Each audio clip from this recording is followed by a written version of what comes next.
রবিবার দুর্গানগরে দুষ্কৃতিকারীরা কালী মূর্তির মাথা এবং মহাদেবের মাথা ভেঙে ফেলে। এই ঘটনায় হিন্দু ধর্মাবলম্বীদের মধ্যে দেখা দেয় উত্তেজনা। পরবর্তীতে দুই সম্প্রদায়ের মধ্যে বৈঠক চলাকালীন কিছু দুষ্কৃতিকারী কিছু মুসলিমদের উপর আক্রমণ করে। পরবর্তীতে পুলিশ গতকাল রাতে 5 জন হিন্দু ধর্মাবলম্বী ব্যক্তিকে ধরে নিয়ে আসে থানায়। এই ঘটনায় আজ সকাল থেকে উত্তেজিত জনতা আসাম আগরতলা জাতীয় সড়কের রানীর বাজার রাস্তা অবরোধ করে এবং দাবি করতে থাকে নির্দোষ 5 জনকে অবিলম্বে ছাড়তে হবে। পাশাপাশি মূর্তি ভাঙায় অভিযুক্ত ব্যক্তিদের অবিলম্বে গ্রেফতার করতে হবে।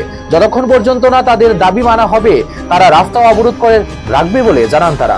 পরবর্তীতে মন্ত্রী সুশান্ত চৌধুরী ও পশ্চিম ত্রিপুরার পুলিশ সুপার কিরণ কুমার গেটের সঙ্গে কথা বলে অবরোধকারীরা অবরোধ করে নেয়।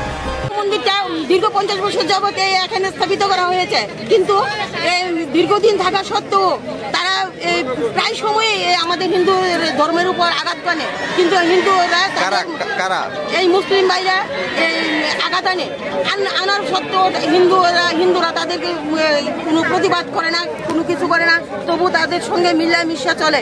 তারপরেও তারা এই হিন্দুদের উপরে এই ধরনের আমাদের মন্দিরের উপর হামলা করে। এখন দেখা যাচ্ছে বর্তমান সমাজে দেখা যাচ্ছে কি আমাদের হিন্দুর যেই কালী মন্দির প্রতিষ্ঠিত করা, এই মন্দিরের এই মায়ের মাথা তারা কাটতে নিয়ে তাদের ঘরেই নাকি কোন জায়গায় রেখা দিছে মহাদেবের মাথা সহকারে। তারপরে আমাদের হিন্দু মা বোনেরা মন্দিরে পুজো দিতে গিয়া সেটা দেখে যে মায়ের মাথা নাই এই ধরনের ব্যাপারটা দীক্ষা সেরা। তারপরে মায়েরা কইল যে আমাদের মন্দিরের মায়ের মাথা নাই, কেন কই গেল? তারপরে মা বোনেরা খুঁজতে আরম্ভ হলো, কোনো জায়গা পাইছে না এই মাথা। না পাওয়ার পরে এই জিনিসটা আমাদের হিন্দুদের মধ্যে ছড়াছড়ি হয়েছে।